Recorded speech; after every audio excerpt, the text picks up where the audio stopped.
Hello and welcome back to the Resilient Kid podcast with me, Ashley Costello. And today I'm very excited to introduce you to one of our founding coaches, Rachel Lovett. Good morning, Rachel. How are you? I'm good, thank you. How are you? Very good. She's a little bit nervous. She was just all very giddy and excited as we do the countdown to record. So it's lovely to have you here.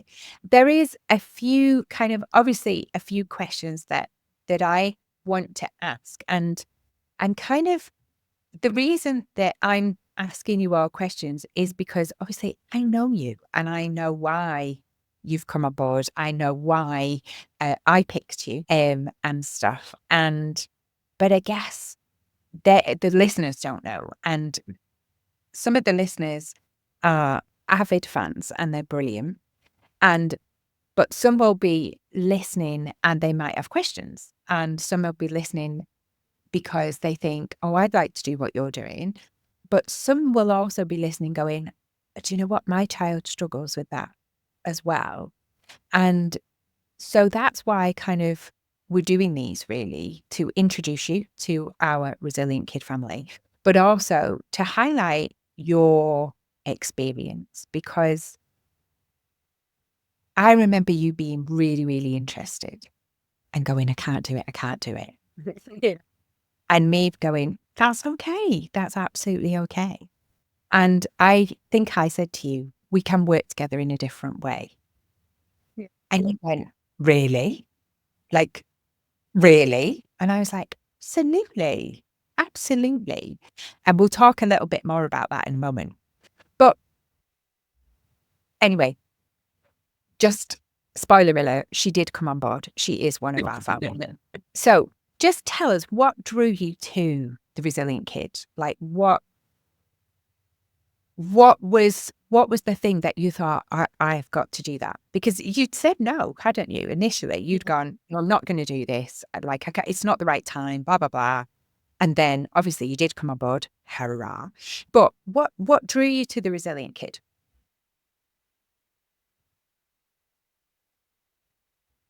Frustration, I think, is probably my main answer. Frustration that there are so many kids at the moment that are not in a good place, that don't need to be there and shouldn't be there. And I watch it all day, every day in my job. And I've put things in place in my job and I've tried to do, but there's only so much I can do in my role at the moment. And that side of me was kind of shifting from the academic supporting of children to more the emotional supporting of children. And the importance of the two started with, academic being my main importance. And then there was a balance and then it shifted. It's funny actually, because Emily, who was on our first podcast of the year, she was saying about how kind of helping kids' mental health is more important than them learning to read and write. And I thought, oh, I wonder what Rachel will think of this, and we'll talk more about that. But actually, I think all of us have in common that if they are not in the right mindset, if they are not in a learning state, and our brain flicks through different states during the day, if they're not, then actually we're wasting our time as teachers, as TAs, as, important people in their lives. We're kind of wasting our time if they're not in the right frame of mind, aren't we? Absolutely. The children just can't learn. Yeah. There's children that we're trying to put in a box, trying to get them to follow rules. And sometimes they can manage it, but actually what they're gaining from it is nothing. Whereas actually, if we meet their need first and gradually build up to that, then yes, they will be able to achieve that, but in a different way, in a way that they can actually access things. That's the difference. I think we see a lot of children in a classroom and think, oh, well, they can sit and they can do this and they can do that. But okay, yes, they can. But why? And that's the difference. The why is because They are afraid of consequences if they don't follow the rules. They are worried what people will think of them. Not because their needs have been met and they're happy and they want to do that themselves.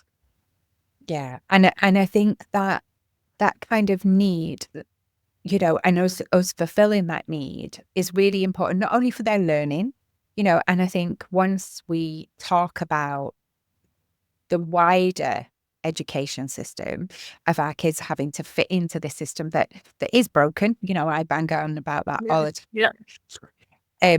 Is that once we stop trying to get them to fit in, they'll learn so much more and they'll want to learn. That's the difference. And they're ready to learn.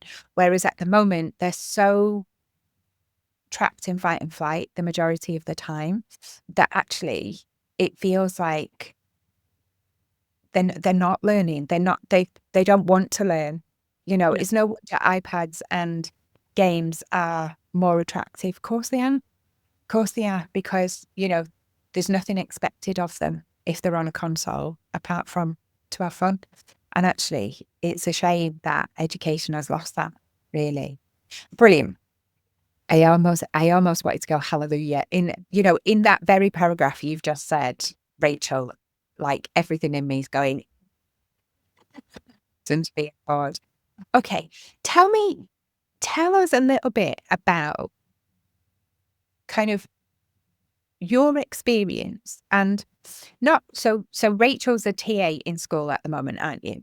It's not kind of about the role, it's more about what you've discovered with your experience in that role, particularly with SEND kids, those kids who might have additional needs, because you've kind of carved out a specific role in your school, which is fantastic. But almost tell us a little bit about how it started. I do with that. I think probably best to start off with why I even started working in schools in the first place. And Cool. in a very one sentence, I struggled at school myself. I didn't get any support in the school that I was in. And the one thing that they said, which I still hear now, that really, really annoys me is they're not the worst. And therefore you don't get any help. I hate that. That is a massive bugbear of mine. But anyway, I wasn't the worst, but I was year 3 and I couldn't read at all or write. And it wasn't anything to do with intelligence. I was dyslexic and I hadn't had any support. So I moved to a different school and got amazing support while I was there, and then wanted to give that back. So all of that help that I had, I was like, hang on, I'm not the only child. There's loads of kids out there, and actually more now, and I want to give that back. So that's kind of why I started my school journey. And then it was lovely to work with them. They're just gorgeous, and they're so vulnerable. I think people see this maybe behavior and attitude and think that they're tough and hard and they don't listen to anything, but actually that is all their armor to protect them from the fragile little thing that's inside that people don't see, because they don't let anyone see that, or they do if you put in a mountain of work with that child to gain their trust, and then you'll see it. So I think I've worked with loads of children on a one-to-one basis, whether it's ADHD, autism, speech and language, loads of the really common difficulties that children have. And the one thing that has to be done every single time is to allow them success. And it doesn't matter how they gain that success. They just need to feel success. And they need to feel loved, not just likes. They need to feel loved and wanted. I think they face more rejection and more negative than any of the other children, because they're always seen to be doing things wrong or they can't do it. or they don't want to do it. They're choosing not to do it. And it's just so wrong. And they often get the most punishments, which is just horrendous. So my way of working with these kids through my experience, has been to meet them where they're at, go to their level, and then go a step down. I don't even meet them where they're at. I go below, and I just, if they're not coping in the classroom, if they can't manage that environment, and it's not necessarily that they can't manage that environment, it's that they've had so many negative experiences in that environment that they believe that they can't. Actually, yes, they can. It's their mental state that's not allowing that to happen. So then I'll make sure they succeed. And I might have a timer, and it might start at 5 minutes in a classroom where I know they're going to do something and they're going to get praised for it. And then we'll go out. And for some children, it starts as tiny as that. But that sense of success and the fact that you do what you say you're going to do, and you don't add too much pressure on them, and you only give them things that you know they're going to succeed at, after it's going to take a while. It's going to be a good few months before they start to trust you completely. But if you're consistent and you follow through every single time, then they will start to trust you, and they'll then start their learning journey. But not until then. And do you know what? I think it's really important what you said a little bit earlier then about the kids' armor, because they've gone through various different experiences. And when they come into school, we often don't know what their experience is. And especially if they've changed schools, things like that, we don't know what's going on at home. We don't know what their previous experiences of teaching. And we take it for granted that they're just going to trust us and do as we ask them. And actually, we have to build that relationship. We have to break down that armor. And any child, and I talk about this all the time, behavior for me isn't bad or good. Like, behavior is just behavior. Like, a lot of people say, oh, it's behavior. It's always like in a negative conversation. And actually, for me, behavior is just an indication of a need that they have. And we have to recognize that need and then fulfill it, see where the gap is, and help them with that, support them through that. So it's really heartwarming for me to listen to you talk about, meeting them where they're at and then taking it down a notch so that they can feel success. Because, there is nothing like pride for kids. It is such a beautiful thing, and it really helps them in all the areas. Like, I talk about sometimes about, kids should be ordering their own food if they go to a cafe or a restaurant, or, even if it's McDonald's. Don't ever use the computers. Go to the counter, because for me, it's about that builds that confidence when they know they can do. There's some skin in the game because they want a Happy Meal, they want a milkshake, they want whatever it is. So they'll give it a go. And the more that they do that, the more that they practice that, the bigger the confidence that becomes in their normal comfort zone. But that then helps them to do it with others. And that's what you're kind of saying, Rachel, is that if they're successful, if they can feel that pride, they can feel that success, then that helps them in other areas and gets them ready to learn. So it's absolutely, for me, that's amazing. You just touched on there about kind of being 7 and not being able to read. And obviously they didn't support you in that for school and didn't realize that you had dyslexia. And I think that's what I love about you, because you have not just taken phonics and worked one-to-one with kids. Tell our listeners, what have you done? So, first of all, working with the children. So I work in lower key stage 2, and the children come in having started their phonics journey in EY, continued it in year 1, and then gone on to more complex spelling rules in year 2. Obviously, there are intervention groups that happen in year 2, but it's just repeating the phonics again. And then they come up to year 3, they're key stage 2. They don't need phonics anymore. And there's this huge gap, massive gap, because I mean, our curriculum is utterly ridiculous in the fact that we teach them one thing once and then we move on. And then we teach them one thing once and then we move on. And we expect their little brains to take it all in and remember it all. And we know that that doesn't work. For a few exceptional children, yes, it does work. But we're teaching to the minority. And then you've also got the kids at the other end of the scale, of which I was one of them, that then they've got no chance with this system. And actually, their brains don't work in that logical way. They work in more a creative way, in more the information goes through different pathways of the brain to get to the same endpoint. And unless we take that roundabout route to get there, that message will never get through.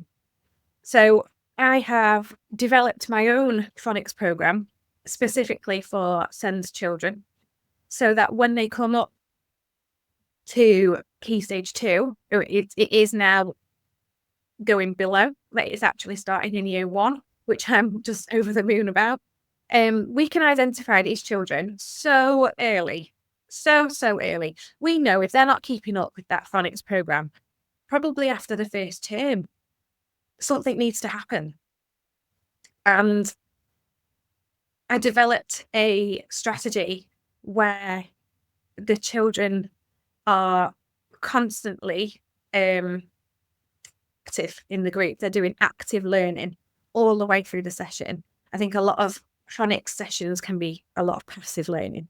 And if you've got a lack of attention or you work in memories weak, then that passive learning it's just straight over your head. You don't even hear any of it. So it works on active learning all the way through. It works, it's multi-sensor and it's visual, it's manipulative, physically manipulative and mentally manipulative. And it's quick and it's not tasking. It's about 80% of what they already know and probably about 20% of new to newish learning that is repeated. So they feel success. And the most enjoyable part for me is when the children first start these sessions, or you're going to go out with Mrs. Lovett and you're going to do phonics, they're like, yes, here we go again.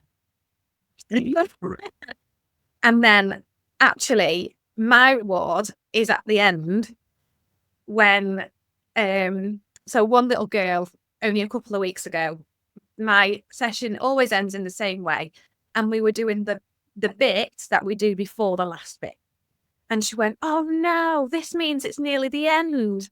And I was just like, I could have cried. I was like, no.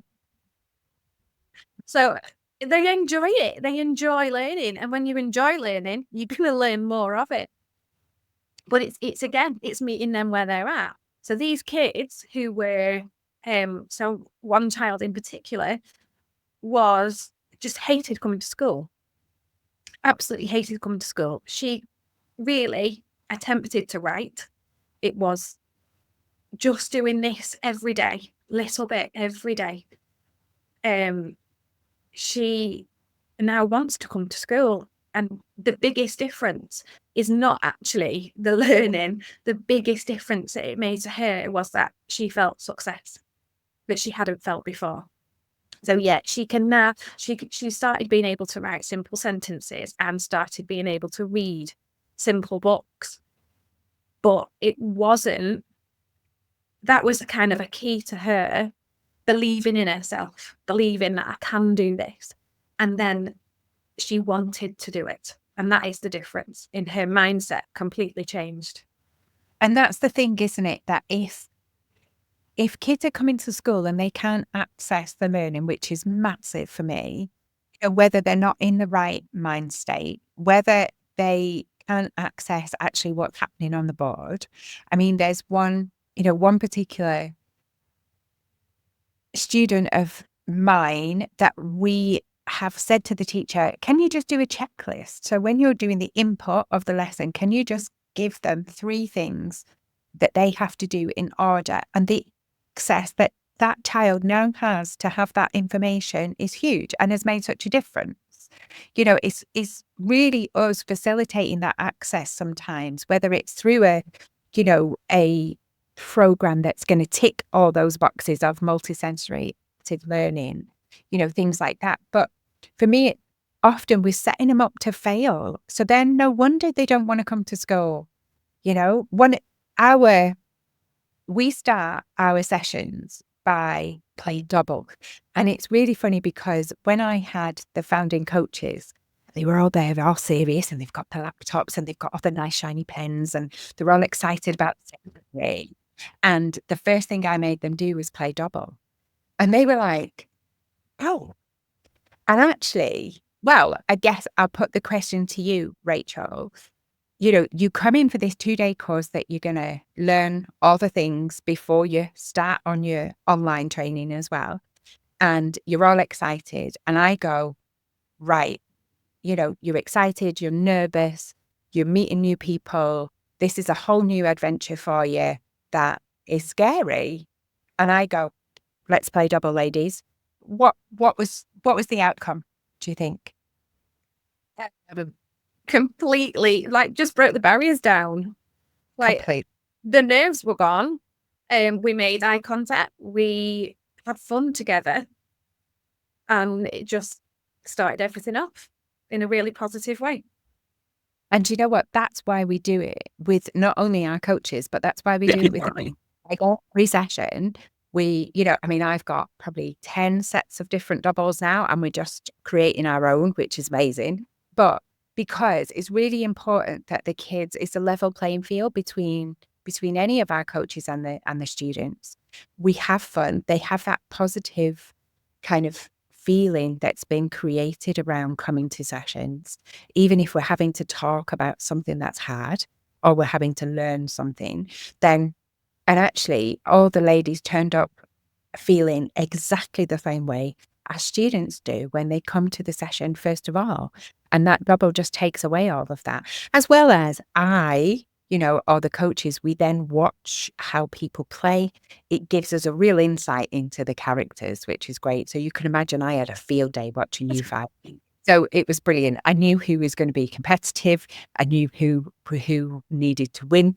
I knew who was going to be, we just had such a good laugh, didn't we? And it did exactly that. And I think we don't do enough of active learning, because teachers are under pressure to get results and things like that. So you're absolutely bob on with that, without a doubt. What excites you the most about becoming a resilient kid coach, Rachel? Whoa, that's a big question. That's a really hard question. I don't know what excites me the most. I think it's amazing to work one-to-one with children.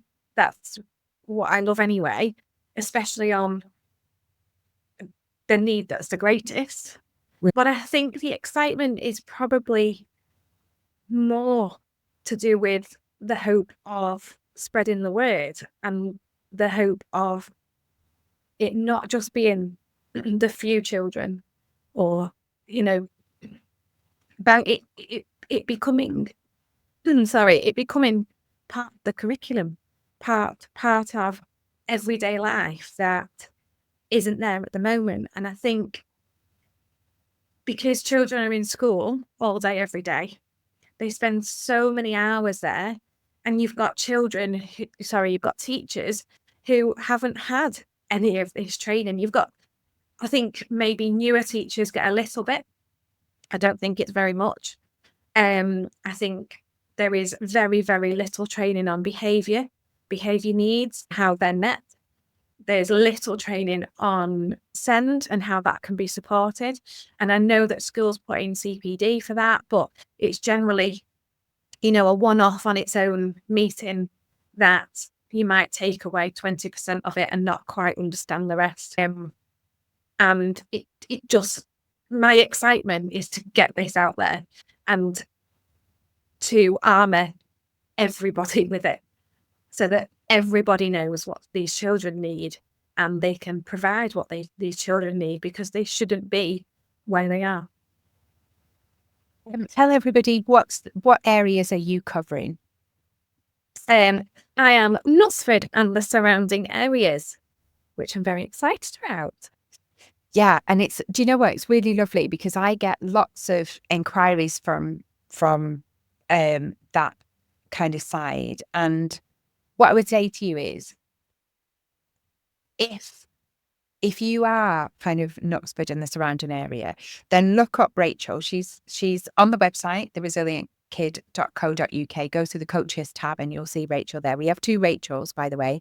Have a look at Rachel Lovett, who's for Knutsford and the surrounding areas, which is actually quite a big area, isn't it? And have a look. So it doesn't matter if you're a teacher, it doesn't matter if you're a parent, if you're a head, that you want to hear more, you want to just have that initial conversation, because that costs nothing. We'll always have those initial conversations, and sometimes we might say to you, have you tried this? Like last week SJ and I were talking about, we'll always try and signpost you to somebody, like whether it's an ELSA worker in your classroom, whether it's have you tried them in this area, things like that. But if we think we're a right fit, of course we're going to have that conversation with you. And whether it's training teachers, whether it's supporting a young person and their families, of course, just contact Rachel. She's on Insta. You're on Facebook. Are you on LinkedIn as well, Rachel? Or not? I am, yeah. Oh, there you go. So go, she's on all the platforms. Just go to Coach Rachel and you'll see her there. And if you're listening to this, go on to the website and have a look. If you're watching this on YouTube, you'll actually see Rach there as well. So see what you'll see who you're looking for, but it's love it. So last question. What would you say, Rach, to parents or schools who might be considering working with a resilient kid coach like yourself? Just reach out, just have a conversation, chat to people about it, because you can bet that there are so many other parents thinking and feeling exactly the same thing. And actually, as parents, we don't become a parent and know the answer to every parenting question. It's just not, it's not possible. And especially if you've got a child with additional need, that pathway can just be the most complicated thing to go through. And there is absolutely loads that can be done. There's loads that can help these children. And I think some parents might see it as maybe they're doing something wrong or they're failing, and it's absolutely not that. It's actually you're doing your absolute best and you're stuck, and that's okay. So just chat, first of all, chat to those around you, chat to your family, chat to your friends, and then once that becomes easy to have that conversation, then reach out and we can have that chat. And I think that's really, really important. And I think it's a real privileged part of the job, is that often we support, usually parents come to us because either the school have complained that there's a behaviour going on, or there's behaviour at home, whatever that behaviour looks like. That could be anxiety, it could be anger, it can be anything, and that behaviour need that you talked about before, Rachel, is something that we often get called in to support with. But actually, one of the privileges is that we're in schools and that we talk to the teachers, we talk to the TAs, we talk to the family. And those children who have got additional needs, or it suddenly starts to go, oh, hold on, there might be something more here that we can support with. It feels like a real privilege to support the parents and that child on that journey, whether that is, supporting documentation to go for an EHCP, which is like an educational care plan for those who don't know, or whether it's just going for assessment, whether it's just highlighting some of the issues that we see and that we can support the teacher in supporting that young person with. It's a real privileged position, I think. And I always feel very honoured when we're asked to help with that, because actually we're kind of the eyes and ears in school. So because we're seeing it through the children's eyes, but we also understand the pressures the teachers are under and also the struggles that the parents are having. And so it's a real privileged position to be able to support all of them in that. Yeah. And also, when you're the parent, you've got all the emotion attached, which I know personally with my own children. It's so hard to see through all the fog and to pinpoint those, those little nuggets that are going to help them. But actually, you're surrounded by all of this emotion that you just can't cut through because you're so closely connected. And actually, when you're in that emotional state, you can't think clearly. You can't, have that rational thought that's going to help. And yeah, an absolute privilege as a teacher. Like you say, you've got a huge class in front of you, so you've got all of this pressure, and I can see why emotional needs get put on the back burner, because actually you've got huge academic pressure and connections with children, unless you're an amazing teacher who carves that time out of your day specifically for that and bins something else off and doesn't care. I think it always feels like a sacrifice, I think. Yeah.